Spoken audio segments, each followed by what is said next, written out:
ഈ സമരമുഖത്തുള്ള ധീരരായ സമരപ്രവർത്തകരെ, പ്രിയ സഹപ്രവർത്തകരെ, ആരാധ്യരായ നാട്ടുകാർ, നേരത്തെ ഇവിടെ മാനനീയ അധ്യക്ഷൻ സൂചിപ്പിച്ചതുപോലെ കേരളത്തിലെ 14 ജില്ലാ ആസ്ഥാനങ്ങളിലും ജില്ലാ ഭരണകൂടങ്ങൾക്ക് മുന്നിൽ ഹിന്ദു ഐക്യവേദിയുടെ നേതൃത്വത്തിൽ സാമൂഹ്യനീതി കർമ്മസമിതിയുടെ ഭാഗമായി ഇന്ന് ഈ ധർണ നടക്കുകയാണ്.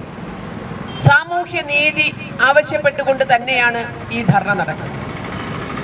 കേരളത്തിലെ അടിസ്ഥാന ജനവിഭാഗമായ അധസ്ഥിത വിഭാഗങ്ങൾക്ക് കടലാസിൽ നോക്കിയാൽ പദ്ധതികൾ ഒരുപാടുണ്ട്. ഒരു സമൂഹത്തെ മുന്നോട്ട് കൊണ്ടുപോകുക വിദ്യാഭ്യാസത്തിലൂടെയാണ് എന്ന കാഴ്ചപ്പാടിലൂടെ കേന്ദ്ര സംസ്ഥാന ഗവൺമെന്റുകളുടേതായിട്ട് വിദ്യാർത്ഥികൾക്ക് പഠിച്ചു മുന്നേറാൻ വേണ്ടി യഥേഷ്ടം പദ്ധതികൾ, അത് സ്കോളർഷിപ്പുകളായും അത് മറ്റു പല വിധത്തിലുള്ള സൗകര്യങ്ങളായും ഉണ്ട്. പക്ഷേ പലതും കടലാസിൽ ഒതുങ്ങുന്നു. SSLC തലത്തിന് മേലോട്ടുള്ള കുട്ടികൾക്കുള്ള ലംസം ഗ്രാന്റ് പോലും കഴിഞ്ഞ 5 വർഷമായിട്ട് പൂർണ്ണമായി വിതരണം ചെയ്യുന്നില്ല എന്ന് പറഞ്ഞാൽ എന്തിലാണ് പിന്നെ ഇവിടുത്തെ ഭരണകൂടം ശ്രദ്ധിക്കുന്നത്? 12% കുട്ടികൾക്ക് വിതരണം ചെയ്യേണ്ട ലംസം ഗ്രാന്റ് കഴിഞ്ഞ 5 വർഷമായി ശരാശരി എടുത്താൽ ഒരു 12% വിദ്യാർത്ഥികൾക്ക് ലംസം ഗ്രാന്റ് വിതരണം ചെയ്യാൻ സാധിച്ചിട്ടുണ്ട്. നേരത്തെ ഇവിടെ മാനനീയ അധ്യക്ഷൻ പറഞ്ഞു അതിലുള്ള അപാകത എത്രത്തോളം ഉണ്ട്. കാരണം ഒരു LP കുട്ടിക്ക് കിട്ടുന്നത് 320 രൂപയാണ് എന്നത്. ഈ 320 രൂപ കിട്ടാൻ അവർ ഒരുപാട് മെനക്കെട്ട് ബാങ്ക് അക്കൗണ്ട് എടുത്ത് നടന്ന്, എന്നാൽ അതിനവരെ സഹായിക്കാൻ പ്രൊമോട്ടർമാർ എന്ന് പറയുന്ന ഒരു വിഭാഗം സർക്കാരിന്റെ ആനുകൂല്യങ്ങളൊക്കെ പറ്റിക്കൊണ്ട് ഇവിടെയുണ്ട്. പക്ഷെ അവർക്കത് സമയത്ത് പല വിദ്യാലയങ്ങളുമായി ബന്ധപ്പെട്ടാൽ കൃത്യമായ ഒരു ബാങ്ക് അക്കൗണ്ട് പോലും എടുക്കാൻ സാധിക്കാതെ അല്ലെങ്കിൽ എടുക്കാത്തത് കൊണ്ട് ആ കുട്ടികൾക്ക് 10ാം ക്ലാസ് വരെ കാര്യക്ഷമമായി വിതരണം നടക്കുന്നുണ്ടെങ്കിലും അത് പലർക്കും കിട്ടുന്നില്ല. അപ്പൊ ഇവർക്ക് എന്താണ് ഈ വിതരണം അങ്ങോട്ട് മുകളിൽ നിന്ന് എറിഞ്ഞു കൊടുക്കുക എന്നതിനപ്പുറത്ത് അത് യഥാർത്ഥമായ കൈകളിൽ കിട്ടുന്നുണ്ടോ എന്ന് ഉറപ്പുവരുത്താനും, അല്ലെങ്കിൽ അതിൽ എവിടെയൊക്കെയാണ് ശ്രദ്ധ വേണ്ടത് എന്നുള്ള ശ്രദ്ധയൊന്നുമില്ല. കാരണം ഇവരെ മുന്നോട്ട് കൊണ്ടുവരണമെന്ന ആത്മാർത്ഥമായ ആഗ്രഹമില്ല എന്നുള്ളതാണ് ഇത്തരത്തിലുള്ള അവഗണനകൾക്കും അനാസ്ഥകൾക്കുമെല്ലാം കാരണം. നേരത്തെ ഇവിടെ പറഞ്ഞു ഫണ്ട് പ്രഖ്യാപിക്കാതെയല്ല, കോടിക്കണക്കിന് രൂപയുടെ ഫണ്ട് പ്രഖ്യാപിക്കുന്നുണ്ട്. ജനസംഖ്യാനുപാതികമായി കേരളത്തിലെ ബഡ്ജറ്റ് തുക എത്രയാണോ അത് ജനസംഖ്യാനുപാതികമായി പട്ടികജാതി പട്ടികവർഗങ്ങൾക്കുള്ള ഉപഫണ്ട് പ്രഖ്യാപിക്കണം എന്ന് നിയമമുണ്ട്. നമ്മൾ പ്രഖ്യാപിക്കുന്നുണ്ട്. ഏകദേശം 10% വരുന്ന ഫണ്ട്, കേരളത്തിലെ ബഡ്ജറ്റിന്റെ 10% വരുന്ന ഫണ്ട് ജനസംഖ്യാനുപാതികമായി തന്നെ പട്ടികജാതി പട്ടികവർഗക്കാർക്ക് വേണ്ടി മാറ്റിവെക്കുന്നുണ്ട്. പക്ഷെ നമ്മളെ അമ്പരപ്പിക്കുന്ന വസ്തുത, അങ്ങനെ മാറ്റിവെക്കുന്ന ഫണ്ടിൽ വർഷം തോറും കോടിക്കണക്കിന് രൂപയാണ് ലാപ്സായി കളയുന്നത് എന്നതാണ്. പഠിക്കാൻ ആഗ്രഹിക്കുന്ന വിദ്യാർത്ഥികൾക്ക് സമയത്ത് സ്കോളർഷിപ്പ് കിട്ടാതെ, അവർക്ക് വേണ്ടുന്ന ഹോസ്റ്റൽ ഫീസ് കിട്ടാതെ, അവരുടെ ഫീസ് ശരിക്കും അടയ്ക്കാതെ ഉന്നത വിദ്യാഭ്യാസം തടഞ്ഞു നിർത്താൻ, അല്ലെങ്കിൽ ഉന്നത വിദ്യാഭ്യാസത്തിൽ നിന്ന് നാണം കെട്ടിറങ്ങി പോകേണ്ട പട്ടികജാതി പട്ടികവർഗ വിദ്യാർത്ഥികൾ പലപ്പോഴും പ്രൈവറ്റ് ഇൻസ്റ്റിറ്റ്യൂഷനിലൊക്കെ പഠിക്കുന്ന സമയത്ത് സർക്കാരിൽ നിന്ന് കിട്ടുന്ന ഫീസ് കരുതിക്കൊണ്ടായിരിക്കും ഇവർക്ക് അഡ്മിഷൻ കൊടുക്കുന്നത്. സർക്കാരിന്റെ ഫണ്ട് സമയത്ത് കിട്ടാത്തത് കൊണ്ട് തന്നെ വിദ്യാലയങ്ങളിൽ ആ കുട്ടികൾ ഒരുപാട് അപമാനം സഹിക്കേണ്ടി വരുന്നു. സമയത്ത് ഫീസ് കിട്ടാത്തത് കൊണ്ട് ഹോൾ ടിക്കറ്റ് വിതരണം ചെയ്യാതെയും സർട്ടിഫിക്കറ്റ് പിടിച്ചു വെച്ചുമൊക്കെ ഒരുപാട് അപമാനം ആ കുട്ടികൾ നേരിടുമ്പോൾ പലപ്പോഴും അവർ വിദ്യാഭ്യാസം തന്നെ മതിയാക്കി തിരിച്ചു പോകുന്നു. ആരുണ്ട് ഇതിന്റെ കണക്കുകളൊക്കെ പഠിക്കാൻ? ഇവിടുത്തെ പട്ടികജാതി പട്ടികവർഗ വിദ്യാർത്ഥികൾക്ക് കേരളത്തിലെ ഉന്നത വിദ്യാഭ്യാസ രംഗത്ത് 10% സംവരണമുണ്ട്. അതും ജനസംഖ്യാനുപാതികമായി തന്നെ 10% സംവരണമുണ്ട്. ഈ സംവരണം നടക്കുമ്പോൾ തന്നെ ഇതിൽ എത്ര പേർ അതിന് ഡ്രോപ്പ് ഔട്ട് ആകുന്നു? ആരും പഠിക്കുന്നില്ല. ഉന്നത വിദ്യാഭ്യാസത്തിന് സെലക്ഷൻ കിട്ടിയിട്ട് എത്ര കുട്ടികൾ അത് പൂർത്തിയാകാതെ പോകുന്നു എന്നാരും പഠിക്കുന്നില്ല. പൂർത്തിയാകാതെ പോകുന്നു എന്ന് മാത്രമല്ല, അവരുടെ പഠന നിലവാരത്തെ പറ്റി അന്വേഷിക്കാനും ആരുമില്ല. ഈ പാലക്കാട് ജില്ലയുടെ പ്രത്യേകത എന്ന് പറഞ്ഞാൽ കേരളത്തിലെ ഏറ്റവും അധികം പട്ടികജാതി ജനസംഖ്യയുള്ള ജില്ലയാണ് പാലക്കാട്. പട്ടികജാതി ജനസംഖ്യയിൽ 1ാം സ്ഥാനത്തും പട്ടികവർഗ ജനസംഖ്യയിൽ 3ാം സ്ഥാനത്ത് നിൽക്കുന്ന ജില്ലയാണ് പാലക്കാട്.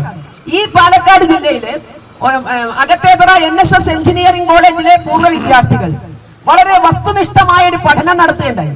ഉന്നത വിദ്യാഭ്യാസ രംഗവുമായി ബന്ധപ്പെട്ട് വളരെ വസ്തുനിഷ്ഠമായ ഒരു പഠനം ആ NSS എഞ്ചിനീയറിംഗ് കോളേജിൽ നിന്ന് പഠിച്ചു പോയ വിദ്യാർത്ഥികൾ നടത്തുകയുണ്ടായി. അവിടുത്തെ പൂർവ്വ വിദ്യാർത്ഥികൾ, ദർശന എന്ന പേരിൽ അവർ നടത്തിയ പഠനം സത്യം പറഞ്ഞാൽ കണ്ണ് തുറപ്പിക്കുന്നതല്ല, കണ്ണ് നിറപ്പിക്കുന്നതായിരുന്നു. 10% ഇവിടുത്തെ ഉന്നത വിദ്യാഭ്യാസ രംഗത്ത്, പ്രത്യേകിച്ച് അവർ പഠിച്ചത് എഞ്ചിനീയറിംഗ് വിദ്യാഭ്യാസ രംഗത്താണ്. എഞ്ചിനീയറിംഗ് വിദ്യാഭ്യാസ രംഗത്ത് 10% സംവരണം ഇവിടുത്തെ പട്ടികജാതി പട്ടികവർഗ വിദ്യാർത്ഥികൾക്കുണ്ട്. പക്ഷെ ആ അഡ്മിഷൻ നേടുന്നതിൽ 1.5% കുട്ടികൾ മാത്രമാണ് വിജയകരമായി കോഴ്സ് പൂർത്തിയാക്കുന്നത്. 10% സംവരണം കിട്ടി എഞ്ചിനീയറിംഗ് കോളേജുകളിൽ പ്രവേശിക്കപ്പെടുന്ന കുട്ടികളിൽ 1.5% മാത്രമാണ് അവരുടെ കോഴ്സ് വിജയകരമായി പൂർത്തിയാക്കി പോകുന്നത്. സമാജത്തെ കൊണ്ട് അപമാനിക്കുന്നു. ആ കുട്ടികളൊന്നും അല്ലേലും പാസ്സാകില്ല. അവരുടെ ജന്മപരമായ കളവുകളായി അല്ലെങ്കിൽ അവരുടെ വ്യക്തിപരമായ ചില അശ്രദ്ധയായി അതിനെ തള്ളുമ്പോൾ, വ്യക്തിപരമായ അശ്രദ്ധയോ അതുമല്ലെങ്കിൽ അവർക്ക് വേണ്ട എന്നുള്ളത് കൊണ്ടല്ല അവർ പാസ്സാകാത്തത്. മറിച്ച് അവർക്ക് അതിന് വേണ്ടുന്ന സാമൂഹ്യ സാമ്പത്തിക അന്തരീക്ഷം സംജാതമാക്കി കൊടുക്കാൻ സർക്കാരിന് സാധിക്കുന്നില്ല, സമൂഹത്തിന് സാധിക്കുന്നില്ല എന്നിടത്താണ് ആ കുട്ടികൾ പഠനം പൂർത്തിയാക്കാതെയോ അതുമല്ലെങ്കിൽ പഠിച്ചാൽ തന്നെ പാസ്സാകാതെയോ ഇരിക്കുന്നത്. വീട്ടിൽ നിന്ന് വേണ്ടത്ര ഒരു പുഷപ്പ് കൊടുക്കാൻ പറ്റുന്ന വിദ്യാഭ്യാസമുള്ള രക്ഷിതാക്കളല്ല. വീട്ടിൽ നിന്ന് വേണ്ടത്ര സാങ്കേതികമായ സൗകര്യങ്ങൾ, ലാപ്ടോപ്പ് ആവാം, പലപ്പോഴും മര്യാദയ്ക്ക് കറണ്ട് പോലും ഇല്ലാത്ത വീടുകളിൽ നിന്നാവാ കുട്ടികൾ വരുന്നത്. അപ്പൊ ലാപ്ടോപ്പ് ഒക്കെ വെച്ചുകൊണ്ട് പഠിക്കുന്ന ഉന്നത വളരെ സാമ്പത്തികമായി സാമൂഹ്യമായി മുന്നോക്കം നിൽക്കുന്ന കുട്ടികളോടൊപ്പം മത്സരിച്ച് മുന്നോട്ട് പോകാനുള്ള ശേഷി അവർക്കുണ്ടാകില്ല. ഇത്തരം പഠനങ്ങളൊന്നും നടത്താതെ എന്തിനിവരെ അഡ്മിറ്റ് ചെയ്തുകൊണ്ട് പോകുന്നു? എന്തിനാണ് ഇത്തരത്തിൽ അഡ്മിറ്റ് ചെയ്തുകൊണ്ട് ഈ 9%-യും തോൽപ്പിക്കാൻ വേണ്ടി അല്ലെങ്കിൽ 8%-യും തോൽപ്പിക്കാൻ വേണ്ടി എന്തിനാണ് ഇത്തരത്തിലുള്ള നാടകങ്ങൾ നടത്തുന്നത്? അപ്പൊ ഇവിടെയൊന്നും വസ്തുനിഷ്ഠമായ ഒരു പഠനം നടക്കുന്നില്ല. അവർക്ക് കൊടുക്കേണ്ടുന്ന ഫണ്ട്, അവർക്ക് വേണ്ടി ചെലവഴിക്കാൻ കഴിയുന്ന ഫണ്ട് കോടികൾ ലാപ്സ് ആകുമ്പോഴാണ് മര്യാദയ്ക്ക് പഠന സൗകര്യം ഇല്ലാത്തതിന്റെ പേരിൽ, മര്യാദയ്ക്കുള്ള പഠന പിന്തുണ കിട്ടാത്തതിന്റെ പേരിൽ 8% കുട്ടികളും തോറ്റ സമാജത്തിന്റെ പിന്നാപ്പുറങ്ങളിലേക്ക് തള്ളിയിടുന്നത്. അവരെന്താണ് വേണ്ടത്? ഈ 14 ജില്ലാ ഭരണകൂടങ്ങളുടെയും മുന്നിൽ വന്നുകൊണ്ട് ഹിന്ദു ഐക്യവേദിക്ക് ചോദിക്കാനുള്ളത് അവരെന്താണ് ചെയ്യേണ്ടത്? വിദ്യാഭ്യാസത്തിന് സെലക്ഷൻ കിട്ടി, സർക്കാരിന്റെ അനാസ്ഥ കൊണ്ട് അവഗണന കൊണ്ട് പഠനം പൂർത്തിയാകാതെ പിന്നാപ്പുറങ്ങളിലേക്ക് തള്ളുന്ന അവരെന്ത് വേണം? കള്ളും കഞ്ചാവും അടിച്ച് വേടനോടൊപ്പം തുള്ളിയാ മതിയോ? അവരുടെ ജീവിത നിലവാരം രക്ഷപ്പെടുമോ? അവർക്ക് മര്യാദയ്ക്ക് ഒരു കുടുംബമായി ജീവിക്കാൻ കഴിയുമോ? എന്താണ് സർക്കാർ ആഗ്രഹിക്കുന്നത്? അപ്പോ ഒരു വിഭാഗത്തെ വീണ്ടും വീണ്ടും ചവിട്ടി ചളിയിലേക്ക് താഴ്ത്തുമ്പോൾ നിങ്ങൾ ഉദ്ദേശിക്കുന്ന ചിലതുണ്ട് അവരാരുടെയൊക്കെയോ കയ്യിലെ ഇരയാകണമെന്ന്. അവരെ അങ്ങനെ വിട്ടുകൊടുക്കാൻ സാധ്യമല്ല എന്നതുകൊണ്ട് തന്നെയാണ് ഹിന്ദു ഐക്യവേദി ചേർത്ത് പിടിക്കുന്നത്. ആ ചേർത്ത് പിടിക്കലാണ് സാമൂഹ്യ നീതി എന്ന് ഞങ്ങൾക്ക് നല്ല വ്യക്തമായ ബോധ്യവുമുണ്ട്. ഒരു കാലത്ത് ഇവരെ കോളനികളിൽ അടച്ചിരുത്തിക്കൊണ്ട്, ഇപ്പൊ പറയുന്ന കോളനി എന്ന പേര് ഉപയോഗിക്കണ്ട, പേര് മാറ്റിയതുകൊണ്ടെന്ന് കാര്യം. ആരാണ് അവരെവിടെ കൊണ്ടുപോയിട്ടത്? ഇന്ന് കോളനികൾക്ക് പോലും അവർ അർഹമല്ല എന്നാ പറയുന്നത്. മണ്ണിന്റെ മക്കൾക്ക് വേണ്ടി ഭൂപരിഷ്കരണം നടത്തിയ നാട്ടില് ഇന്ന് ആ മണ്ണിന്റെ മക്കളോട് പറയുന്നത് 400 സ്ക്വയർ ഫീറ്റ് ആകാശത്തേക്ക് പോകാനാ പറയുന്നത്. കാരണം ഇനി അവർക്ക് കൊടുക്കാൻ മണ്ണ് പോലും ഇല്ലത്ര. എവിടെ പോയി ഇവിടുത്തെ മണ്ണ്? ഇനി അവരെ ആകാശത്തേക്ക് കിളിക്കൂടുകൾ കെട്ടിക്കൊണ്ട് ഇനി മേലോട്ടാണ്. ഇനി ഒരു തരി മണ്ണിന് അവകാശമില്ല. 400 സ്ക്വയർ ഫീറ്റിന്റെ മറ്റെന്താണ് പറയുക, കിളിക്കൂടുകളിൽ, മരത്തിന്റെ മുകളിൽ കെട്ടുന്നില്ല എന്നേ, കിളിക്കൂടുകളിലേക്ക് അവരെ നയിക്കുമ്പോൾ മണ്ണിന്റെ മക്കൾക്ക് ഒരു നുള്ളു ഭൂമി ഇല്ലാതായപ്പോൾ ഇവിടുത്തെ ഭൂമി എവിടെ പോയി? പാവപ്പെട്ട പട്ടികവർഗക്കാരൻ്റെതായിരുന്നില്ലേ കാട്? അവരിൽ നിന്ന് വന്യജീവികളുടെ ഇരയാക്കി ഭക്ഷണമാക്കി വിട്ടുകൊടുത്തിട്ട് ആ കാട് മുഴുവൻ കയ്യേറിയവർക്കെതിരെ കൈവിരലെന്ന് ചൂണ്ടാൻ കഴിയാത്ത ഭരണകൂടമല്ലേ ഇവിടെയുള്ളത്? വന്യജീവികളുടെ ഇരയായി മാറുന്ന പട്ടികവർഗത്തെ പറ്റി അല്പമെങ്കിലും ചിന്തയുണ്ടോ? കാട് കയ്യേറിയവരാണ് അതിന് ഉത്തരവാദികൾ എന്ന് പറയാൻ, വായ തുറന്നൊന്ന് പറയാൻ ആർക്കെങ്കിലും സാധിക്കുമോ? ഏക്കറക്കണക്കിന് ഭൂമിയുടെ ഉടമസ്ഥരായിരുന്നവർ ഇന്ന് എവിടെ എത്തി? അവർക്ക് തന്നെ കഴിഞ്ഞ ദിവസം ഹിന്ദു ഐക്യവേദിയുടെ ഒരു പരിപാടിയിൽ ഒരു ഹിന്ദു സംഗമത്തില് ഉദ്ഘാടനം ചെയ്തുകൊണ്ട് പത്മശ്രീ ലക്ഷ്മിക്കുട്ടിയമ്മ, അവര് നാടൻ ചികിത്സ നടത്തുന്നയാളാണ്. പത്മശ്രീ ലക്ഷ്മിക്കുട്ടിയമ്മ പറഞ്ഞൊരു കാര്യമുണ്ട്, ഞങ്ങൾ കാടിന്റെ മക്കളാ, ഞങ്ങൾക്ക് കാട്ടിലെ ഔഷധ സസ്യങ്ങൾ ഇഷ്ടം പോലെയുണ്ട്, ഞങ്ങൾക്ക് വേണമെങ്കിൽ കൃഷി ചെയ്യാം, പക്ഷെ അതെടുക്കാനുള്ള സ്വാതന്ത്ര്യം പോലും ഞങ്ങൾക്കില്ല. കാട്ടിൽ കയറി ഒരു ഔഷധ സസ്യം എടുക്കാൻ ഒറ്റമൂലിയുടെ ചികിത്സ നടത്തുന്ന വയനാട്ടിലെയോ അട്ടപ്പാടിയിലെയോ അല്ലെങ്കിൽ ഈ പറഞ്ഞ പോലെ തിരുവനന്തപുരം, അവർക്ക് ആദിവാസികൾക്ക് കാട്ടിൽ നിന്നൊരു നുള്ള് മരുന്ന് പറിച്ചെടുക്കണമെങ്കിൽ വരെ 100 നിയമങ്ങൾ തടസ്സമായി വരുമ്പോൾ കാട് വെട്ടി വെളിപ്പിക്കുന്നവരോടൊപ്പം ഭരണകൂടമാണ്. അവർക്ക് മെസ്സിയെ വേണമെങ്കിൽ ഇന്ത്യയെ കൊണ്ടുവന്ന് കളിപ്പിക്കാൻ തക്ക വിധത്തിലുള്ള ശേഷിയുണ്ട്. കോടിക്കണക്കിന് രൂപയുണ്ട്. കാരണം കാട്ടിലെ മരം, തേവരുടെ ആന, വലിയടാ വലി, കാട്ടിലെ മരമെടുത്ത് മെസ്സിയെ കൊണ്ടുവന്ന് പാവപ്പെട്ട പട്ടികജാതിക്കാരന്റെ തലയിലേക്ക് ഗോളടിച്ച് കയറ്റാമെന്ന് വിചാരിക്കുന്നവർക്കെതിരെ തന്നെയാണ് ഈ സാമൂഹ്യ നീതിയുമായി ഹിന്ദു ഐക്യവേദി 14 ജില്ലാ ആസ്ഥാനങ്ങൾക്ക് മുൻപിലും എത്തിയിരിക്കുന്നത്. ഒരു വിഭാഗത്തെ കൂടുതൽ സമാജത്തിൽ നിന്ന് അപരവൽക്കരണം നടത്തി ഒറ്റപ്പെടുത്തി അർബൻ നക്സലുകളുടെയോ അതുമല്ലെങ്കിൽ മറ്റേ അതിതീവ്ര ഇടതുപക്ഷ ചിന്താഗതിക്കാരുടെയോ ജിഹാദികളുടെയോ കയ്യിലേക്ക് എറിഞ്ഞു കൊടുക്കുന്നു. അവർക്ക് വിദ്യാഭ്യാസമായ പുരോഗതി വന്നാൽ, സാംസ്കാരികമായി മുന്നേറ്റം വന്നാൽ, സാമൂഹ്യമായ ഒരു വിപ്ലവം അവരിൽ നടന്നാൽ അവരെ അതിന് കിട്ടില്ല എന്നതുകൊണ്ട് തന്നെ മര്യാദയ്ക്ക് പഠിക്കാൻ പോലും സമ്മതിക്കുന്നില്ല. ഉന്നത വിദ്യാഭ്യാസത്തിന് ബിരുദാന കോഴ്സുകളിൽ പഠിക്കുന്ന കുട്ടികൾക്ക് അത് അട്ടപ്പാടിയിലെ ആകാം അല്ലെങ്കിൽ എവിടത്തെയും ആകാം, അവർക്ക് ഹോസ്റ്റൽ ഫീസായിട്ട് സർക്കാർ കൊടുക്കുന്ന സമയത്ത് കൊടുക്കുന്നില്ല എന്ന കാര്യം പോട്ടെ, ഹോസ്റ്റൽ ഫീസായിട്ട് സർക്കാർ കൊടുക്കുന്നത് ഒരു കുട്ടിക്ക് 1500 രൂപ പട്ടികജാതിയാണെങ്കിൽ, പട്ടികവർഗമാണെങ്കിൽ 3000 രൂപ. എന്നാൽ ഈ കേരളത്തിൽ സച്ചാർ കമ്മീഷന്റെ നിർദ്ദേശമനുസരിച്ച് വിതരണം ചെയ്യുന്ന സ്കോളർഷിപ്പുകളുടെ ഭാഗമായി വിതരണം ചെയ്യുന്ന CH മുഹമ്മദ് കോയ സ്കോളർഷിപ്പ്, ഇവിടുത്തെ മുസ്ലിം വിദ്യാർത്ഥികൾക്കുള്ള CH മുഹമ്മദ് കോയ സ്കോളർഷിപ്പ് 12000 രൂപയാണ് ഹോസ്റ്റൽ ഫീസായിട്ട് കൊടുക്കുന്നത്. CH മുഹമ്മദ് കോയ സ്കോളർഷിപ്പ് അനുസരിച്ച് 12000 രൂപ ഒരു മുസ്ലിം വിദ്യാർത്ഥിക്ക് ഹോസ്റ്റൽ ഫീസായി കിട്ടുമ്പോൾ പാവപ്പെട്ട പട്ടികജാതിക്കാരന് കിട്ടുന്നത് 1500 രൂപ. അവനത് മതിയല്ലോ, അവന് റേഷൻ കടയിൽ നിന്ന് 1 രൂപയ്ക്കും 2 രൂപയ്ക്കും കിട്ടുന്ന അരി കൊണ്ട് കഞ്ഞി വെച്ച് കുടിച്ചാൽ മതി. മറ്റവർക്ക് അത് പോരല്ലോ, അവർക്ക് ഷവർമ്മയും ബിരിയാണിയും കഴിക്കണം, 12000 രൂപ വേണം. ഇത് വെച്ചുകൊണ്ടാണ് സാമൂഹ്യ നീതി നടപ്പാക്കാൻ ശ്രമിക്കുന്നത്. ഒരു ഊരിൽ 2 കച്ചവടം പാടില്ല എന്ന് പറയും. എല്ലാം ഭക്ഷണമാണ്, ഹോസ്റ്റലിൽ കഴിക്കുന്ന അല്ലെങ്കിൽ ജീവിതവും അവരുടെ ഭക്ഷണവും. അതിനെന്തിനെ ജാതിയും മതവും നോക്കി തരംതിരിക്കണത്? ഇതേപോലെ തന്നെ SC/ST മാത്രമല്ല, OEC വിഭാഗങ്ങള്, നാട്ടിലൊരു ചൊല്ലുണ്ട്, ഇല്ലത്തുനിന്ന് പോലും ചെയ്തു അമ്മ തൊട്ട് എത്തിയില്ല.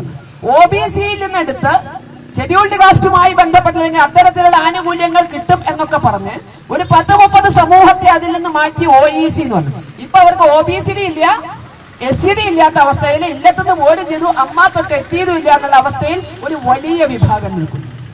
OBC വിഭാഗത്തിന്റെ സംവരണത്തിൽ വലിയൊരു മുസ്ലിം സംവരണമായി പോകുമ്പോൾ ഇതിനെ പ്രതികരിക്കാൻ പോലും ഇവിടെ രാഷ്ട്രീയക്കാരില്ല എന്ന സത്യം നിൽക്കുന്നു. 10% പഠിക്കാൻ പോയി 1% വരുന്ന പട്ടികജാതി പട്ടികവർഗക്കാരുടെ അവസ്ഥയിൽ അതിന് പഠിച്ചു കഴിഞ്ഞവർക്ക് കിട്ടേണ്ടത് ജോലിയാണ്. OBC വിഭാഗങ്ങളൊക്കെ അവർക്കുള്ള സംവരണത്തിന്റെ ഊഴം വരാൻ, കോഴിക്ക് മറ്റേത് വരാൻ കുട്ടികൾ കാത്തിരുന്ന പോലെ കാത്തിരിക്കണം. ഇപ്പൊ പാല് കുടിക്കാന്ന് വിചാരിച്ചിട്ട് കോഴിക്ക് വരാൻ വേണ്ടിയിട്ട് മക്കൾ കാത്തിരിക്കുന്ന പോലെ OBC വിഭാഗങ്ങളെ അവരുടെ ഊഴമൊന്ന് വരാൻ, കാരണം 1084 സമുദായങ്ങൾക്ക് കൂടിയാണ് ഒരു ഇത്തിരി സംവരണം ഉള്ളത്. അതിൽ നിന്ന് ഒന്ന് കിട്ടണം എന്നുണ്ടെങ്കിൽ ഈ പ്രാവശ്യം ഒന്ന് കിട്ടിയാൽ പിന്നെ വരണമെങ്കിൽ ഈ പറഞ്ഞ പോലെ കോഴിക്ക് മല വരണ പോലെ കാത്ത് ഊഴം കാത്തിരിക്കുമ്പോൾ 12% സംവരണം ഇവിടുത്തെ മുസ്ലിം ജനവിഭാഗം അനുഭവിക്കുന്നു. എന്ന് നടപ്പിൽ വരുത്തി, ആര് നടപ്പിൽ വരുത്തിയെന്ന് ആരെങ്കിലും അവകാശവാദം ഉന്നയിക്കാറുണ്ട്? ഇവിടെ ഞങ്ങൾ നിങ്ങൾക്ക് വേണ്ടി ഇന്നത് ചെയ്തു, നിങ്ങൾക്ക് വേണ്ടി ഇന്നത് ചെയ്തു എന്ന് പറയുമ്പോൾ കേരളത്തിൽ PSCയിൽ അടക്കം 12% സംവരണം കൊണ്ടുവന്നത് ഞങ്ങളാണ് എന്നിവിടുത്തെ ഇടതുപക്ഷമോ വലതുപക്ഷമോ അവകാശപ്പെടുന്നത് നിങ്ങൾ കേട്ടിട്ടുണ്ടോ? കാരണം അത് രഹസ്യമായി നടത്തിയ ഒരു നീക്കമായി നിലനിൽക്കാൻ ഇത് സമാജത്തിൽ അറിഞ്ഞാൽ പൊട്ടിത്തെറികൾ ഉണ്ടാകുമെന്ന് പൂർണ്ണമായ ബോധ്യമുള്ളത് കൊണ്ട് തന്നെ അതിന്റെ അവകാശവാദങ്ങൾ എവിടെയും പറയില്ല.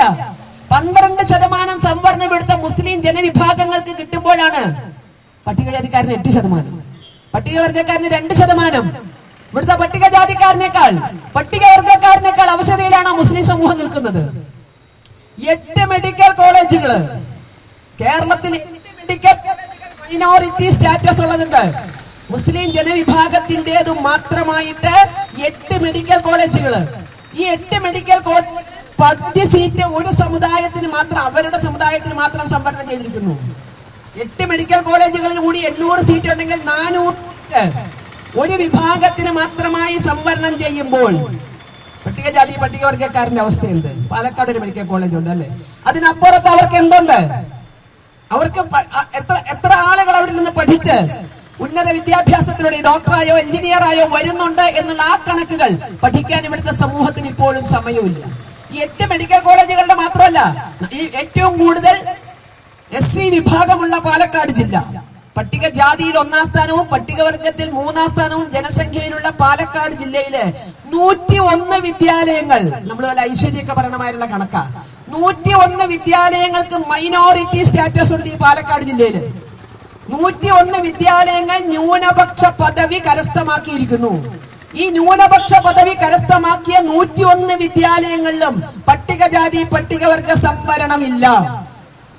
ഏറ്റവും കൂടുതൽ പട്ടികജാതി വിദ്യാർത്ഥികൾ, ഏറ്റവും കൂടുതൽ പട്ടികജാതി വിഭാഗം താമസിക്കുന്ന പാലക്കാട് 101 സ്കൂളുകൾ ന്യൂനപക്ഷ പദവി നേടിയതിലൂടെ ഈ 101 സ്കൂളുകളിലും പട്ടികജാതി പട്ടികവർഗ സംവരണം ഇല്ല. ന്യൂനപക്ഷ പദവി നേടിക്കഴിഞ്ഞാൽ അവിടെ പട്ടികജാതി പട്ടികവർഗ സംവരണമില്ല. ന്യൂനപക്ഷങ്ങൾ അടക്കം നികുതി കൊടുത്ത് ഉണ്ടാക്കുന്ന സർക്കാർ സ്ഥാപനങ്ങളിൽ മുസ്ലിം സംവരണമാകാമെങ്കിൽ, ഈ പട്ടികജാതിക്കാരടക്കം കൊടുക്കുന്ന നികുതി പണം കൊണ്ട് നടത്തുന്ന സർക്കാർ സ്ഥാപനങ്ങളിൽ മുസ്ലിം സംവരണമാകാമെങ്കിൽ മൈനോറിറ്റി സ്ഥാപനങ്ങളിൽ എന്തുകൊണ്ട് പട്ടികജാതി സംവരണം നടക്കുന്നില്ല? എയ്ഡഡ് മേഖലയിലും മറ്റേ സ്വകാര്യ മേഖലയിലും വരെ സംവരണത്തെ പറ്റി പറയുമ്പോൾ നമ്മൾ എന്തുകൊണ്ട് ഇതിനെപ്പറ്റി ചിന്തിക്കുന്നില്ല? ഈ ഒറ്റ ജില്ലയിലാണ് 101 സ്ഥാപനങ്ങൾ, ഇങ്ങനെ 14 ജില്ലയിലുണ്ട്. നമ്മളിപ്പോ സംസാരിക്കുന്നത് പാലക്കാട് ജില്ലയിലായതുകൊണ്ട് പാലക്കാട് ജില്ലയുടെ കാര്യം പറഞ്ഞു. 101 വിദ്യാലയങ്ങൾ മൈനോറിറ്റി സ്റ്റാറ്റസിൽ നിൽക്കുന്നു. അപ്പോ ഒരു വിഭാഗത്തെ ആനുകൂല്യങ്ങളെ കൊണ്ട് കൊതിപ്പിച്ചു നിർത്തുകയാണ്. ഈ പശുവിന്റെ നടത്താൻ വേണ്ടിയിട്ട് മുന്നിൽ പുല്ലിങ്ങനെ വടിയമ കെട്ടി കാണിച്ചു കൊടുത്തിട്ട് പശുവിനെ നടത്തുന്നത് നമ്മൾ കണ്ടത്. കാരണം പുല്ല് തിന്നാൻ പറ്റില്ല. ഇപ്പൊ തിന്നാൻ കിട്ടുന്നുണ്ട്. ഈ പുല്ല് കാട്ടിക്കൊണ്ട് പശുവിനെ നടത്തുന്നത് പോലെ ആനുകൂല്യങ്ങളുടെ പെരുമഴക്കാലം കാണിച്ച് വോട്ട് മാത്രം മേടിച്ചുകൊണ്ട് ഈ വിഭാഗം എവിടെ നിൽക്കുന്നു എന്ന സ്ഥിതിവിവര കണക്കുകൾ പഠിക്കാതെ, അവരെ കൈപിടിച്ച് മുന്നോട്ട് കൊണ്ടുപോകാതെ അവരെ പറ്റി എന്താണ് ധരിക്കുന്നത്? ലങ്കൻ പുലികൾക്ക് ഇപ്പോഴും ദാഹിക്കുന്നു എന്നതിന്റെ പേരില് ആ ലങ്കൻ പുലികളുടെ രക്തദാഹവുമായി ശ്രീലങ്കൻ ഒറിജിനുമായി വന്ന് ഈ കേരളത്തെയും വിഘടിപ്പിക്കാം എന്ന് തീരുമാനിച്ച് പ്രവർത്തിക്കുന്നവരുടെ മുന്നിലേക്ക് എറിഞ്ഞു കൊടുക്കണം ഒരു സമൂഹത്തെ. അവരാണോ ഈ സമൂഹത്തിന്റെ പ്രതിനിധികള്? പട്ടികജാതി പട്ടികവർഗ വകുപ്പിന്റേതായി പാലക്കാട് നടത്തിയ പരിപാടി, തനതായ എത്ര കലാവിഭാഗങ്ങൾ അവർക്കുണ്ട്. പട്ടികജാതി പട്ടിക വിഭാഗങ്ങൾക്ക് തനതായ എന്തെന്ത് കലാരൂപങ്ങളുണ്ട്. റാപ്പ് സംഗീതമാണോ ഇവിടുത്തെ പട്ടികജാതിക്കാരന്റെയും പട്ടികവർഗക്കാരന്റെയും തനതായ കലാരൂപം? ഗോത്ര സംസ്കൃതി അതാണോ? അവരുടെ വ്യക്തിത്വം ഉറപ്പിക്കേണ്ടത് അതാണോ? സർക്കാർ ഫണ്ട് ചെലവഴിച്ച്, പട്ടികജാതി പട്ടികവർഗ വികസന വകുപ്പിന്റെ ഫണ്ട് ചെലവഴിച്ചുകൊണ്ട് പാലക്കാട് ഒരു പരിപാടി നടത്തുമ്പോൾ പട്ടികജാതി പട്ടികവർഗ വിഭാഗവുമായി പുലബന്ധം പോലും ഇല്ലാത്ത റാപ്പ് മ്യൂസിക്കുകളാണ് അവിടെ കയറേണ്ടത്? അതിന്റെ പേരിലാണ് അവിടെ ക്രമസമാധാന പ്രശ്നം ഉണ്ടാകേണ്ടത്? അപ്പോ വിഘടനവാദത്തിലേക്ക് ഒരു സമൂഹത്തെ തള്ളിവിടണമെങ്കിൽ അവരിൽ അവസരം ഉണ്ടാക്കണം, അവരുടെ അവസരങ്ങൾ ഇല്ലാതാക്കണം. പഠിച്ച് മുന്നോട്ട് വന്ന് നല്ല രൂപത്തിൽ ജീവിച്ചു പോകാൻ അവരെ അനുവദിക്കാതെ അവർക്ക് കൊടുക്കുന്ന ഇതുപോലുള്ള ചില വാക്കുകൾ, നിങ്ങൾക്ക് കോളനി എന്ന വാക്ക് മാറ്റി തരാം, അല്ല ഇനി ഞങ്ങൾ ആ വാക്ക് ഉപയോഗിക്കില്ല, പകരം എന്താ ഉന്നതിയോ സമുന്നതിയോ ഏതാണ്ടൊക്കെ പേര് കേട്ടു. ഇനി കോളനി എന്ന, അവിടെ കിടന്ന് പട്ടിണി കിടന്നാലും കോളനി കിടന്ന് പട്ടിണി കിടക്കുന്ന പോലെ അല്ലല്ലോ ഉന്നതിയിൽ കിടന്ന് പട്ടിണി കിടക്കുന്നത്. നമുക്ക് മനസമാധാനത്തോടെ പട്ടിണി കിടക്കാം, നമ്മൾ കോളനിയിലല്ല എന്ന മനസമാധാനത്തോടു കൂടി ഉന്നതിയിൽ കിടന്ന് നമുക്ക് പട്ടിണി കിടക്കാം. അവിടെ മക്കൾ തോറ്റാലും നമുക്ക് ആശ്വസിക്കാം. പേര് ഉന്നതി എന്നാണല്ലോ, കോളനി എന്നല്ലല്ലോ. ഇത്തരം ചില പേരുമാറ്റങ്ങളിലൂടെ, ഇത്തരം ചില പേരുമാറ്റങ്ങളിലൂടെയുള്ള ഗിമ്മിക്കുകൾക്കപ്പുറത്ത് ഈ സമൂഹത്തിന്റെ ന്യായമായ ആവശ്യങ്ങൾക്ക് വേണ്ടി എന്ത് ചെയ്യുന്നു? പാവപ്പെട്ട പട്ടികജാതി പട്ടികവർഗ വിഭാഗങ്ങളുടെ പെൺമക്കളുടെ വിവാഹത്തിന് വേണ്ടി ചെലവഴിക്കേണ്ട പണം പോലും ലാപ്സായി പോയി എന്ന് പറഞ്ഞ എന്റെ ഇവിടുത്തെ പെൺകുട്ടികൾ കല്യാണം കഴിച്ചിട്ടില്ലേ? പട്ടികജാതി പട്ടികവർഗ കുട്ടികൾ കല്യാണം കഴിച്ചിട്ടില്ലേ? അവര് സമയത്ത് അതിന് അപേക്ഷിച്ചിട്ടില്ലേ? എന്നിട്ട് എങ്ങനെ ഫണ്ട് ലാപ്സായി പോയത്? ശതകോടിക്കണക്കിന് രൂപയാണ് വിവാഹ സഹായധനമായിട്ട് പട്ടികജാതി പട്ടികവർഗ വിദ്യാർത്ഥികളുടെ പട്ടികജാതി കുട്ടികളുടെ വിവാഹത്തിന് കൊടുക്കേണ്ടുന്ന ഫണ്ട് കോടിക്കണക്കിന് രൂപ ലാപ്സായി എന്ന് പറഞ്ഞാൽ അത് അബദ്ധത്തിൽ സംഭവിച്ചതാകുമോ? അതോ അതൊന്നും ഇവർക്ക് ലഭിക്കരുത് എന്ന ന്യായമായ കണക്കുകൂട്ടലുകളുണ്ട്. ആ കണക്കുകൂട്ടലുകൾക്കനുസരിച്ച് പ്രവർത്തിച്ചതിന്റെ ബാക്കിയാണോ ഇത്? ഒരുപാട് ചോദ്യങ്ങൾ സമൂഹത്തിന്റെ മനസ്സിലുണ്ട്. വിരലുകളെല്ലാം ചൂണ്ടുന്നത് ഭരണകൂടത്തിന്റെ മുന്നിലേക്കാണ്. ജാതിയുടെ ഉച്ചനീചത്വം അല്ല ഇന്ന് സമൂഹം അനുഭവിക്കുന്ന പ്രശ്നം.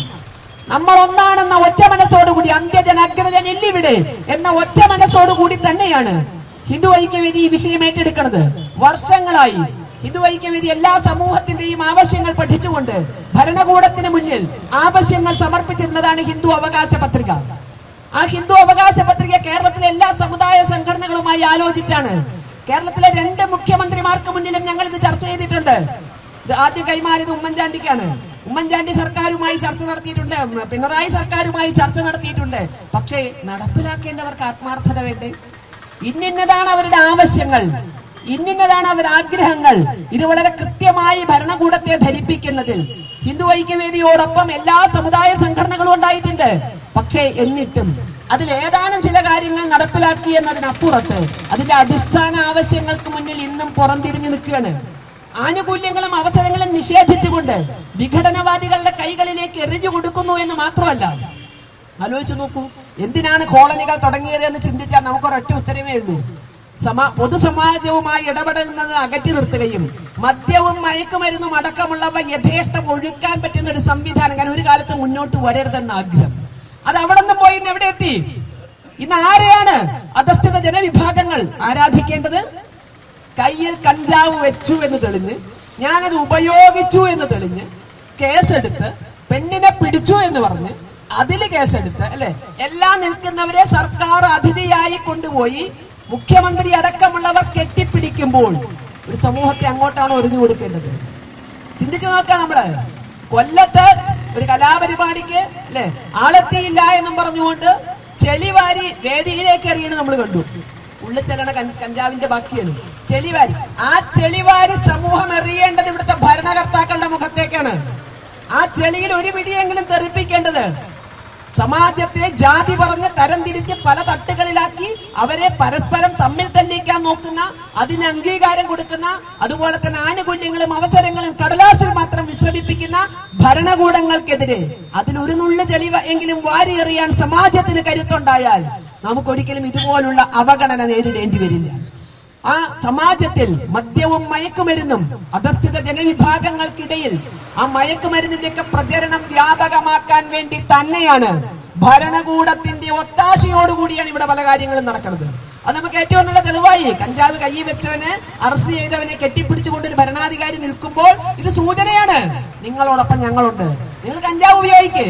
കഞ്ചാവൊക്കെ ഔട്ട് ഓഫ് ഫാഷൻ ആയല്ലേ, ഇപ്പൊ മറ്റേ രാസ ലഹരിയാണല്ലോ കൂടുതല്, നിങ്ങൾ ഉപയോഗിക്ക്. കാരണം നശിപ്പിക്കണം എന്ന ആഗ്രഹം, രക്ഷപ്പെടുത്തണം എന്ന ആഗ്രഹമുണ്ടോ? കേരളത്തിലെ ഭരണകൂടം ഇപ്പോഴും തിരയണത് LP സ്കൂളിൽ മയക്കുമരുന്ന് കൊടുക്കുന്നത് ആരാന്നല്ല, LP സ്കൂളിന്റെ മുറ്റത്ത് മയക്കുമരുന്ന് എത്തിക്കുന്നത് ആരാ എന്ന് കണ്ടുപിടിക്കാനുള്ള സംവിധാനം കേരള സർക്കാരിനില്ല. പകരം അവര് തിരയണത് 10-75 കൊല്ലം മുമ്പേ ഗാന്ധിജിയെ കൊന്നത് ആരാന്നാണ്. ഇപ്പോഴും ഇവിടുത്തെ രഹസ്യാന്വേഷണ വിഭാഗവും ഇവിടുത്തെ ആഭ്യന്തര വകുപ്പും ഇവിടുത്തെ ഭരണകൂടം അന്വേഷിച്ചുകൊണ്ടിരിക്കുന്നത് ഗാന്ധിയെ കൊന്ന ആൾക്കാരെ തൂക്കിക്കൊല്ലുകയും ചെയ്തു, ബാക്കിയുള്ളവർ ജീവപര്യന്തം കഴിഞ്ഞ് പുറത്ത് വന്നു. പക്ഷെ കേരള സർക്കാർ ഇപ്പോഴും അന്വേഷിക്കുന്നത് ഗാന്ധിയെ കൊന്നത് ആരാ, അല്ലാതെ LP സ്കൂളിന്റെ മുറ്റത്ത് മയക്കുമരുന്ന് കൊണ്ടുവരുന്നത് ആരാ പിടിക്കാൻ സാധിക്കുന്നില്ല. വേണമെന്ന് വിചാരിച്ചാൽ നടക്കില്ലേ? വേണമെന്ന് വിചാരിക്കുന്നില്ല. ലഹരി പ്രോത്സാഹിപ്പിക്കുന്നു. ഒരു സമൂഹം നേടിയ മുഴുവൻ പുരോഗതിയും ലഹരിയിൽ മുക്കിക്കൊല്ലാൻ പരിശ്രമിക്കുമ്പോൾ അങ്ങനെ വിട്ടുകൊടുക്കാൻ സാധിക്കുമോ നമുക്ക്? ഭരണകൂടത്തിന്റെ ഒത്താശയോടുകൂടിയാണ് മദ്യവും മയക്കുമരുന്നും സമാജത്തിൽ പ്രചരിക്കുന്നത്. വിദ്യാലയങ്ങൾ തുറക്കണം എന്ന് പറഞ്ഞവര് വിദ്യാലയങ്ങൾ പൂട്ടിയാണ്. കുട്ടികളെ എണ്ണല്ല, 100 കുട്ടിയില്ല, 60 കുട്ടിയില്ല, 40 കുട്ടിയില്ല. ഇതെന്താ ലാഭ ബിസിനസ് സ്ഥാപനമാണോ അറിയാൻ വയ്യ. ലാഭകരമല്ലാത്ത സ്കൂളുകൾ എന്ന് പറഞ്ഞുകൊണ്ട് വിദ്യാലയങ്ങളുടെ കടക്കൽ കത്തിവെക്കുമ്പോൾ പെട്ടിക്കട മാതിരിയാണ് ബാറുകൾ തുടങ്ങുന്നത്. കിട്ടാണ്ട് ആരും ബുദ്ധിമുട്ടരുത്, കൂടുതൽ അലഞ്ഞു പോയിട്ട് ആരും ബുദ്ധിമുട്ടരുത്. ഓരോ കൈകൾക്കും മദ്യം. കേരള സർക്കാരിന്റെ പുതിയ നിയമം, ഓരോ കൈകൾക്കും മദ്യം, അല്ലെ, ഓരോരുത്തർക്കും ആവശ്യമായ രാസലഹരി, ആനന്ദലബ്ധിക്ക് ഇനി എന്ത് വേണം? ഒന്നിനൊരു കുറവ് മലയാളിക്കുണ്ടാവില്ല. മലയാളിക്ക് ഒന്നിനൊരു കുറവുണ്ടാവില്ല. അതിൽ ഉറപ്പിച്ചുകൊണ്ട് തന്നെയാണ് മദ്യമോ മയക്കുമരുന്നോ കിട്ടാതെ കേരളത്തിലെ ഒരു യുവാവും അലഞ്ഞു തിരിയേണ്ടി വരില്ല. അവരിയ്ക്കണോടത്തേക്ക് അതെത്തും, അന്വേഷിച്ച് അങ്ങോട്ട് കൊണ്ടിരില്ല. അവരിയ്ക്കുന്നിടത്തേക്ക് ലഹരി, അത് മദ്യമാകാം, അത് കഞ്ചാവാകാം, അത് രാസലഹരിയാകാം, യഥേഷ്ടം ഇരിക്കുന്നിടത്ത് എത്തിക്കുന്ന കേരള ഭരണകൂടത്തിന് ആദരവുകൾ കൊടുക്കാൻ നമുക്ക്. നമ്മളെ നശിപ്പിക്കാൻ കൂട്ടു നിൽക്കുന്ന ആ ഭരണകൂടത്തെ അതിനെതിരെ വിരൽ ചൂണ്ടിയില്ലെങ്കിൽ നശിക്കാൻ പോകുന്നത് ഈ മലയാളികളാണ്. ലോകത്തിന് മുന്നിൽ അപമാനിക്കപ്പെടാൻ പോകുന്നത് വിദ്യാഭ്യാസത്തിൽ, ആരോഗ്യരക്ഷയിൽ, അങ്ങനെ പലതിലും 1-ാം സ്ഥാനത്ത് നിന്ന മലയാളി കുടുംബത്തെ വെട്ടിക്കൊല്ലാൻ, അമ്മയും പെങ്ങളെയും തിരിച്ചറിയാത്ത വിധത്തിൽ മാറാൻ, അത്തരത്തിൽ അവനെ ലഹരിക്ക് അടിമപ്പെടുത്തുന്ന ഒരു ഭരണകൂടം മുന്നോട്ട് പോണമോ വേണ്ടയോ എന്ന് തീരുമാനിക്കാനുള്ള അധികാരം നമ്മുടെ വിരൽത്തുമ്പിലാണെന്ന് മറക്കരുത്. ഈ വിരൽത്തുമ്പ് ചൂണ്ടാൻ മാത്രമല്ല, ആ വിരൽത്തുമ്പിൽ തന്നെയാണ് മഷിയടയാളം പുരളുക. അതുകൊണ്ട് ഒരു സമൂഹത്തെ മുഴുവൻ ഇത്തരത്തിൽ നശിപ്പിക്കുന്നവർക്കെതിരെയുള്ള ജനജാഗ്രത ആവശ്യമാണ്. ഇവിടെ നമ്മൾ എത്തുന്നത് ഇനിയും നമ്മുടെ ക്ഷമ പരീക്ഷിക്കരുത് എന്ന് അധികൃതരോട് ആവശ്യപ്പെടാനാണ്. ഇനിയും ക്ഷമ പരീക്ഷിക്കരുത്. പട്ടികജാതിക്കാർക്ക് അത് ചെയ്തു, പട്ടികവർഗക്കാർക്ക് ഇത് ചെയ്തു, OBCക്ക് അത് ചെയ്തു, OECക്ക് ഇത് ചെയ്തു, മറ്റേ എക്കണോമിക്കലി വീക്കർ സെക്ഷൻ, എല്ലാവർക്കും ഞങ്ങൾ അങ്ങ് വാരിക്കോരി കൊടുക്കുകയാണ്. ഞങ്ങൾക്ക് വേണ്ടത് ഈ മോഹനസുന്ദര വാഗ്ദാനങ്ങളല്ല. കേരള സർക്കാർ ഒരു ധവളപത്രം പുറപ്പെടുവിക്കണം. ഒരു ധവളപത്രം, ഓരോ വിഭാഗത്തിനും പ്രഖ്യാപിച്ച ആനുകൂല്യങ്ങൾ എത്ര, അതിന് വകയിരുത്തിയ ഫണ്ട് എത്ര, അതിൽ ചെലവഴിച്ചത് എത്ര, അതുകൊണ്ടുണ്ടായ ഫലം എന്ത്? വിദ്യാഭ്യാസ രംഗത്തൊക്കെ ആണെങ്കിൽ ഫലം എന്ത്? പുല്ല് തൂത്ത തവിടുമാതിരി കളയാനല്ലോ, ഫലം വേണല്ലോ. അപ്പൊ ഇതുപോലൊരു ധവളപത്രം കേരള സർക്കാർ പുറത്തിറക്കണം. ഹിന്ദു ഐക്യവേദി ശക്തമായി ആവശ്യപ്പെടുന്നു. പ്രത്യേകിച്ച് പട്ടികജാതി പട്ടികവർഗ വിഭാഗങ്ങളുടെയൊക്കെ ഫണ്ട് എത്ര രൂപ വകയിരുത്തി ചെലവഴിച്ചു തുടങ്ങിയ കാര്യങ്ങളെ പറ്റി കൃത്യമായി മനസ്സിലാക്കുന്ന വിധത്തിൽ ഒരു ധവളപത്രം പുറത്തിറക്കണം. സമാജത്തിൽ പടരുന്ന രാസലഹരി അടക്കമുള്ള ലഹരിക്ക് ഒരു അവസാനമിടാൻ ഭരണകൂടത്തിന്റെ ഭാഗത്തു നിന്നുമുള്ള മുൻകൈ ഉണ്ടായ ഒരു സമാജവും കൂടണം. ഭരണകൂടത്തിന് മാത്രമായി സാധിക്കില്ല, സമാജത്തിന്റെ പൂർണ്ണമായ പിന്തുണ. അതുകൊണ്ട് ആ പിന്തുണ നമ്മൾ വാഗ്ദാനം ചെയ്യുന്നു. സമാജത്തിന്റെ പൂർണ്ണമായ പിന്തുണ വാഗ്ദാനം ചെയ്യുമ്പോഴും ഭരണകൂടത്തിന് ആത്മാർത്ഥത ഇല്ലെങ്കിൽ ഇത് നടത്താൻ സാധിക്കില്ല. ഭരണകൂടത്തിന് ആത്മാർത്ഥത ഇല്ലാത്തത് കൊണ്ടാണ് സർവ്വ കഞ്ചാവോളികളെയും ചെങ്കൻ കഞ്ചാവുകളെയൊക്കെ പിടിച്ച് വേദിയിൽ എത്തിച്ച് അതിന്റെ മുന്നിൽ 10,000-ങ്ങളെ തുള്ളിക്കേണ്ടി വരുന്ന ഗതികേട്.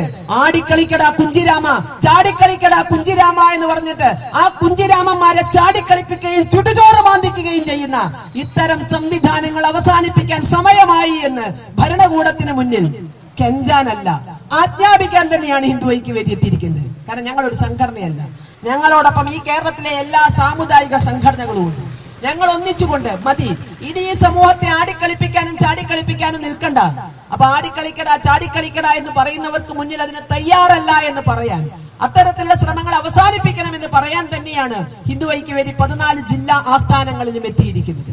പാവപ്പെട്ടവന്റെ കണ്ണീരിന്റെ ഉപ്പ് കുടിച്ച് അർമാദിക്കുന്നവര്, ആ ഉപ്പിന്റെ രസത്തിൽ അർമാദിക്കുകയാണ്. കാരണം കണ്ണീരാണ് ഒഴുക്കുന്നെങ്കിൽ അതിനൊരു ഉപ്പുണ്ടല്ലോ, ആ ഉപ്പിൽ അർമാദിക്കുന്നവരെ പിടിച്ചു നിർത്താൻ തക്ക ശേഷി ഇവിടുത്തെ സമൂഹത്തിനുണ്ട് എന്ന വിളംബരം ഇത്തരം സമരങ്ങളിലൂടെ നമ്മൾ ഉദ്ദേശിക്കുന്നു. സ്വാഭാവികമായ നീതി അട്ടിമറിക്കപ്പെടരുത്. സ്വാഭാവികമായ നീതി അട്ടിമറിക്കപ്പെടുമ്പോൾ തീർച്ചയായും സമാജം അസ്വസ്ഥമാകും. ആ അസ്വസ്ഥതയാണ് അവർ ആഗ്രഹിക്കുന്നത്. ഒരു കാലത്ത് നമുക്കറിയാം, ഏറ്റവും കൂടുതൽ പട്ടികജാതിക്കാരുള്ള പട്ടികവർഗത്തിൽ 3-ാം സ്ഥാനത്ത് നിൽക്കുന്ന ഈ പാലക്കാട് വെറും നൂലുണ്ട കാട്ടി കലക്ടറെ ഭീഷണിപ്പെടുത്തിയ അയ്യങ്കാളിപ്പട നമ്മളിവിടെ കണ്ടു. എന്തായിരുന്നു ഉദ്ദേശം? സമാജത്തെ രക്ഷിക്കലായിരുന്നോ? സമാജത്തെ മുന്നോട്ട് കൊണ്ടുപോകലായിരുന്നോ? അന്ന് അയ്യങ്കാളിപ്പടയുടെ നൂലുണ്ടയിലാണ് സമാജം അപമാനിക്കപ്പെട്ടതെങ്കിൽ ഇന്ന് വേടന്മാരുടെ തുണിയില്ലാ ചാട്ടങ്ങൾക്ക് മുമ്പിലാണ് ആ സമാജം അപമാനിക്കപ്പെടുന്നത്. അതുകൊണ്ട് സാധാരണക്കാരന് പറയാനുള്ളത് കാതു തുറന്ന് കേൾക്കണം. കഞ്ചാവോളികൾ പറയുന്നതേ കേൾക്കൂ എന്ന ഭരണകൂടത്തിന്റെ രീതി മാറ്റണം. മണ്ണിൽ പണിയെടുക്കുന്നവർക്ക് നൽകാൻ മണ്ണില്ലെങ്കിൽ ഇവിടുത്തെ മണ്ണിനെന്ത് സംഭവിച്ചു? ഇവിടുത്തെ ഭൂമിയെ പറ്റി സർക്കാർ ധവളപത്രം ഇറക്കണം. ഭൂപരിഷ്കരണം നടപ്പാക്കി ഈ ഭൂമിയിൽ ഇന്ന് ആരുടെയൊക്കെ കൈവശം എത്രയൊക്കെ ഭൂമിയുണ്ട്? ഇവിടുത്തെ ക്ഷേത്രങ്ങളുടെ ഹെക്ടർ കണക്കിന് ഭൂമി നഷ്ടപ്പെട്ടിട്ട് 1 ഇഞ്ച് പോലും തിരിച്ചെടുക്കാൻ മനസ്സ് കാണിക്കാത്തവര്, പട്ടികവർഗ വിഭാഗത്തിന്റെ ഭൂമി നഷ്ടപ്പെട്ടിട്ട് അവർക്കുള്ള ഭൂമി തിരിച്ചു കൊടുക്കില്ല എന്ന് കേരളം നിയമസഭയിൽ നിയമം പാസാക്കിയവര്, പട്ടികജാതിക്കാരന് നഷ്ടപ്പെട്ട ഭൂമിയിൽ അവനൊരു തുണ്ട് പോലും കിട്ടാതിരിക്കാൻ പ്രത്യേകമായ നിയമനിർമ്മാണം കേരളത്തിന്റെ നിയമസഭയിൽ KR ഗൗരിയമ്മയുടെ ഏക വിയോജന കുറിപ്പോടുകൂടി 139 MLA-മാരും ഒപ്പിട്ടുകൊണ്ട് അത്തരത്തിലൊരു നിയമം പാസാക്കി.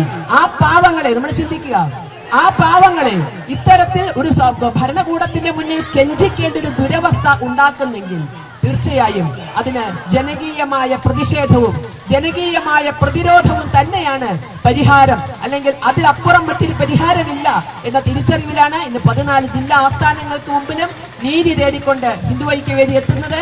ഇങ്ങനൊരു പരിപാടി ഇവിടെ തുടങ്ങി അവസാനിപ്പിക്കുക എന്നുള്ളതല്ല, തുടർ സമരങ്ങൾക്ക് ഈ വിദ്യാലയ വർഷത്തിന് ജൂൺ 1-ാം തീയതി തുടക്കം കുറിക്കുമ്പോൾ ഇവിടുത്തെ പാവപ്പെട്ട വിദ്യാർത്ഥികൾക്ക് കിട്ടേണ്ടുന്ന സ്കോളർഷിപ്പ് 1 രൂപ പോലും നഷ്ടപ്പെടാതെ അവർക്ക് കിട്ടണം.